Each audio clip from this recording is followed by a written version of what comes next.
Hello, I'm Charlie. So answering these questions. What did I study and where? I studied creative and professional writing at University of Nottingham.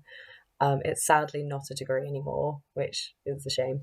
But yeah, I absolutely loved it. It was a very small course. It was very, I guess, like kind of vocational quite specific, but lots of different sort of creative modules from writing, like therapeutic writing and poetry, and like writing stories and writing for film.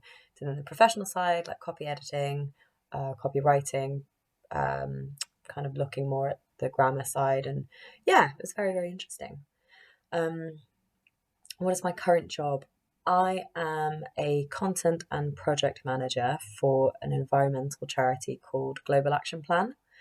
Um, and is it related to what I studied? Kind of.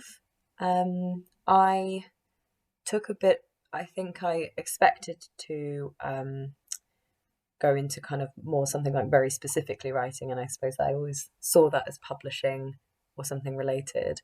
But actually, creative writing is very used in almost every role. So what I do currently is in the sort of content management side, I do a lot of storytelling in ways, so kind of bringing out the things that I learned in my course of creative writing and storytelling and bringing that into the organization, because especially in the charity sector, they're always looking for ways to discuss impact, inspire fundraising support, and a lot of that is done through creative writing. So yeah, I think having been at university, it was a course that a lot of people laughed at because it doesn't sound very academic, but actually, in the reality of being in a career, it's actually a very useful skill to have. So I suppose, yeah, in relation to is it what I studied? Sort of, not maybe not maybe not typically, but it actually does come into use. And I use a lot of like the creative skills that I learned. Did I know what I wanted to do for a career going into university? Did it matter if it didn't? So I've always loved writing, and I think I actually came across the course. Actually, I think when I was in grade 10, because my sister was 2 years above me. So when she was looking, I just started to look then too, and I came across this particular course. So I knew that I wanted to study creative writing, but what I wanted to do with it, I suppose I wanted to be an author. And I think it was one of the first things they asked us when we started the course, but they were actually quite pessimistic about it, which wasn't very uplifting. So I thought I wanted to go into being an author or being a publisher or working in that kind of industry, because I thought that was what you only could do with it. But I think it's good to have an open mind, because I would have been quite constrained if I would only pursued a career in publishing. I wouldn't have known this entire other sector that I'm now in, the charity sector, and how much that actually feels much more of a place where I want to be and want to work. What did I do through university to help ensure I got a job and prepared for it? So again, I think at the time when I was at university studying creative writing, I thought I should be doing placements in publishing, but I ended up working for the RNLI, the Royal National Lifeboat Institution, kind of by accident. So because my parents were still overseas, we had a bit of crossover where I had to move out with halls or move out with my accommodation, and at the time didn't have anywhere to come back to unless I moved back to my grandparents or stayed with family, and then had the summer where I didn't really have anything to do. So a friend of mine worked for the RNLI doing this summer season, and as it was described to me, it was a summer job where you work on the beach and get to speak to people all day and get paid. So that sounded great. What it actually is that, but you are signing people up to become members of the RNLI. But it was great because they put you up in accommodation. You lived with other people, mainly students all across the country. And yeah, and I think that's really what kickstarted my sort of accidental career into the charity sector.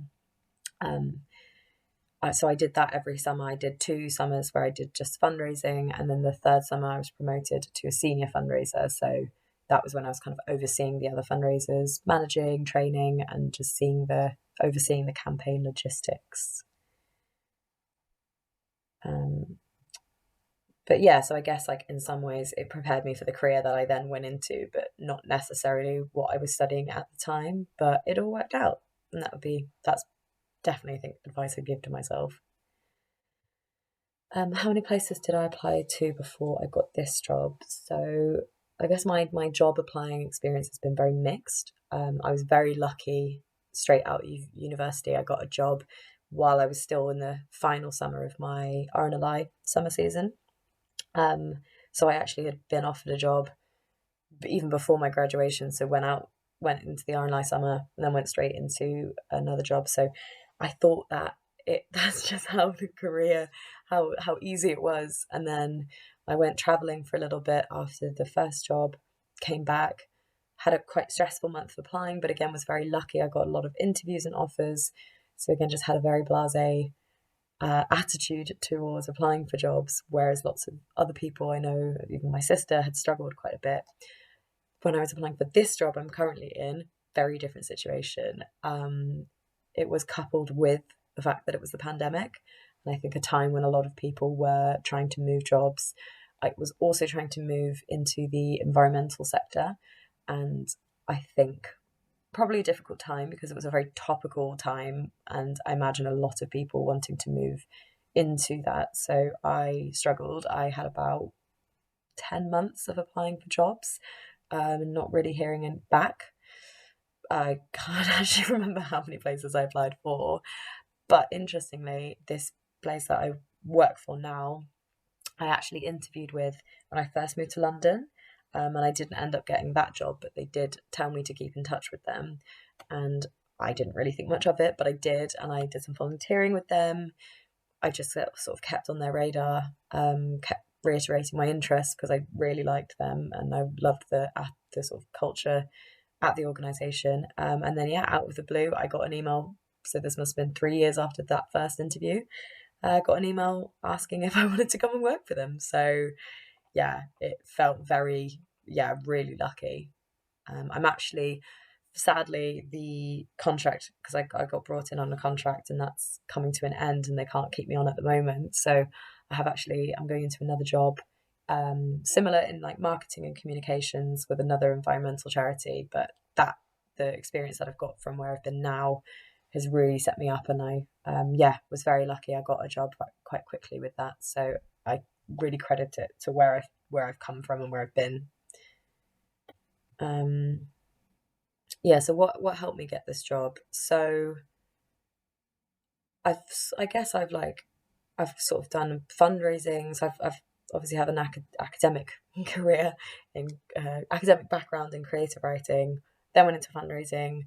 Then I wanted to move from fundraising back into something that was more relevant to my degree. So between where I am now and fundraising, I moved into sort of more content production. So there's lots of things that there's different titles with writing, there's content, there's marketing, there's communication. So I found something in that and I did a lot more that was to do with my degree. So like writing blogs, coordinating newsletters, designing websites, helping teams write different fundraising materials and things like that. So that definitely helped get into where I am now. I think also just my background being quite varied and fundraising, even though I probably wouldn't go back into it, really helped because it really developed my people skills and being able to build relationships and also oversee campaigns in some way, even though one is fundraising and one is more like a project. Um, and I also think I do always credit my international upbringing in the schools that you go to. I don't think you realize at the time how much they set you up for in later life, but it's definitely been something I always credit to whenever I'm moving into a new role. I think it does set us apart because we have this, I think, ability to, I guess, just like be quite people, if that's the right word. What's next? Will you continue to do this, or do you have a plan? So yeah, kind of as I mentioned, I'm actually moving jobs. But staying in the environmental sector, I think that for me, yeah, like I was working for health charities, which I really loved, and I love working for obviously good causes. But for me, the environment has always been something I've always been interested in. I don't think I ever realised how much though. So yeah, I think now realising what I can do with creative writing and the potential with that, I feel like I found, I guess, my niche in terms of environmental communications. So that is what I'm currently pursuing at the moment and really enjoying it. So I'm excited to see where it takes me. Where was I able to stay in the country? Yes, I stayed in the UK after I graduated. So I am English. I think it was hard coming back. It's interesting coming back. Firstly, I had a very interesting accent, which is now gone, but a lot of people thought I was Australian or American or just very confused. Um, it was interesting coming back because obviously being English and merging back into British culture that I just didn't really have any association with because I didn't grow up in the UK. And I think going into university, I really tried hard to sort of mold myself into that culture because I didn't actually meet anyone who'd had the same upbringing as me. So I probably did mold a lot of my personality, which was both good and bad. And I guess I didn't really speak much about my international upbringing because I was worried of what it would come across as. But actually, I think you then meet people then who appreciate your background, and I think definitely embrace it. Don't be afraid to talk about it because you're worried that people might think of it a certain way.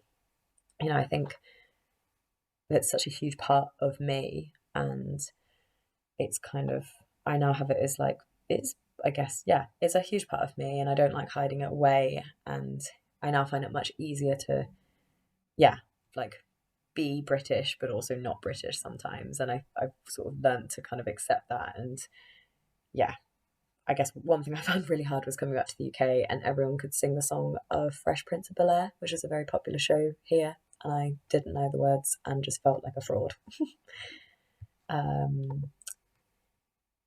If you could give your 15, 16-year-old self some advice, probably that advice of just, embracing your background and the things you've achieved living abroad and like growing up in international schools.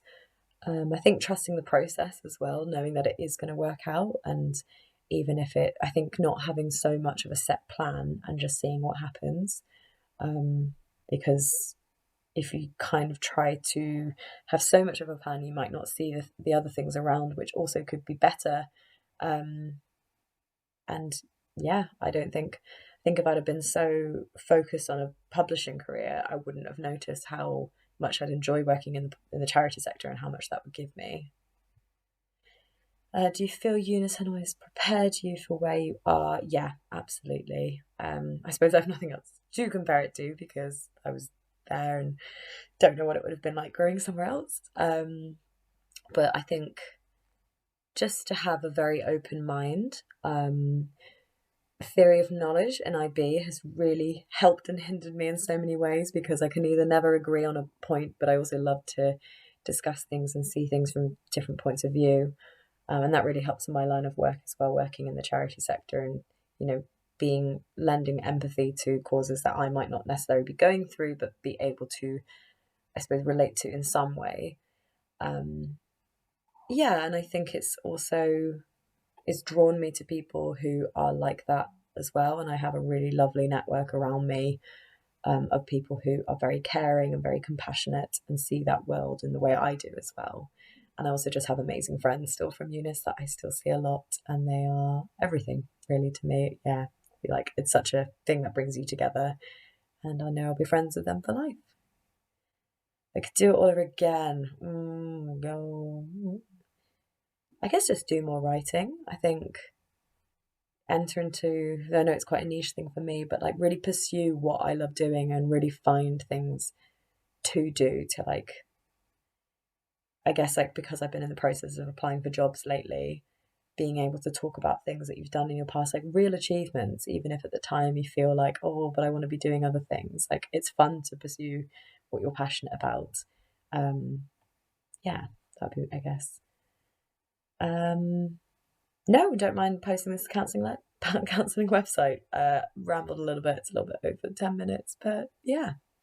Best of luck to everyone.